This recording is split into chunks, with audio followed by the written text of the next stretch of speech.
राजवीर और विवेक बंजारा, ये दो गद्दारों के नाम हैं जिनके पीछे की कहानी सिर्फ अपराध की नहीं बल्कि एक गहरी आतंकी साजिश की परतें खोलती है। पहली नज़र में दोनों आम युवक लगते हैं, लेकिन हकीकत में ये पाकिस्तान से संचालित एक खतरनाक नेटवर्क का हिस्सा बन चुके थे। इनका मकसद था राजधानी दिल्ली और एनसीआर में खून खराबा फैलाना, दहशत पैदा करना और बड़े टारगेट पर हमला करना। खबर की शुरुआत होती है सोशल मीडिया से, जहां राणा भाई नाम के एक शख्स ने राजवीर को अपने जाल में फंसाया। धीरे धीरे भरोसा जीतकर उससे ऐसे कामों में धकेला गया जिनका अंजाम बेहद खतरनाक था। राजवीर ने आगे विवेक को भी इस नेटवर्क में जोड़ लिया। दोनों ने बताया कि उन्हें बड़ा काम करना है, ऐसा काम जो पूरे देश को हिला दे।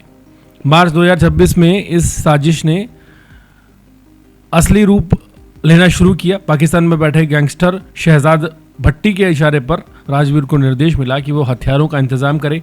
इसके लिए विवेक को अहमदाबाद भेजा गया, लेकिन वहां डिलीवरी फेल हो गई। इसके बावजूद प्लान रुका नहीं, बल्कि इन दोनों का प्लान और खतरनाक हो गया। 9 अप्रैल को दोनों अमृतसर पहुंचे। उन्हें एक पिस्टल, 20,000 रुपये, कारतूस और बाकी चीज़ें दी गई। पंजाब के जीरकपुर स्थित एक क्लब पर फायरिंग करनी है, ये भी कहा गया।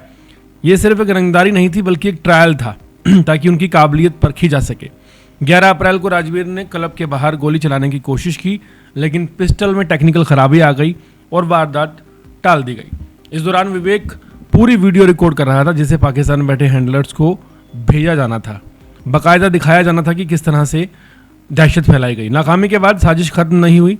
राजवीर ने हथियार को रास्ते में छिपा दिया और उसकी लोकेशन अपने पाकिस्तान के आकाओं को भेज दी। इसके बाद वो कुछ दिन दिल्ली एनसीआर में रुका, फिर फरीदकोट गया, जहां उसे एक और पिस्टल और 6 कारतूस दिए गए। अब टारगेट और बड़ा था। दिल्ली का एक नामी होटल। योजना प्लान्ड थी, पहले छोटे होटल हमलों से आत्मविश्वास बढ़ाना और फिर भीड़ भाड़ वाले इलाकों में फायरिंग या ग्रेनेड अटैक कर अफरा तफरी मचाना। अंत में टारगेट किलिंग के जरिए संदेश देना। दोनों को लगातार डिजिटल माध्यम से निर्देश मिल रहे थे, कहाँ जाना है, किससे मिलना है, कैसे हमला करना है।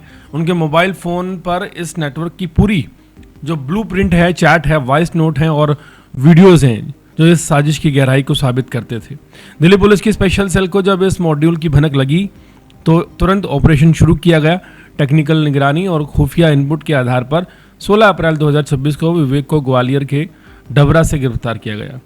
उसकी पूछताछ में जो खुलासे हुए उन्होंने पुलिस को सीधे राजवीर तक पहुंचा दिया। 18 अप्रैल को सराय काले खां इलाके से राजवीर को दिल्ली पुलिस ने गिरफ्तार किया। उसके पास से एक सेमी ऑटोमेटिक पिस्टल, 6 जिंदा कारतूस बरामद हुए। पूछताछ में जो सच सामने आया उसने पुलिस को भी चौंका कर रख दिया। ये सिर्फ 2 युवकों की कहानी नहीं थी, बल्कि एक पूरे नेटवर्क की साजिश थी जो देश के अंदर स्लीपर सेल की तरह काम कर रहा था, यानी कि देश के गद्दार। अगर समय रहते इनकी गिरफ्तारी न होती तो दिल्ली में एक बहुत बड़ा हमला हो सकता था, जिसका नतीजा भयावह होता। अब जांच एजेंसियां इस नेटवर्क की बाकी कड़ियों को जोड़ने में लगी हैं। फंडिंग कहाँ से आ रही थी और कितने और लोग इस साजिश में हिस्सेदार हैं। लेकिन ये एक बात साफ है कि राजवीर और विवेक सिर्फ मोहरे थे, असली खेल कहीं और से चल रहा था। कौन लोग इनमें शामिल हैं, उम्मीद करते हैं जल्दी दिल्ली पुलिस उन्हें भी गिरफ्तार करके सलाखों के पीछे भेजेगी।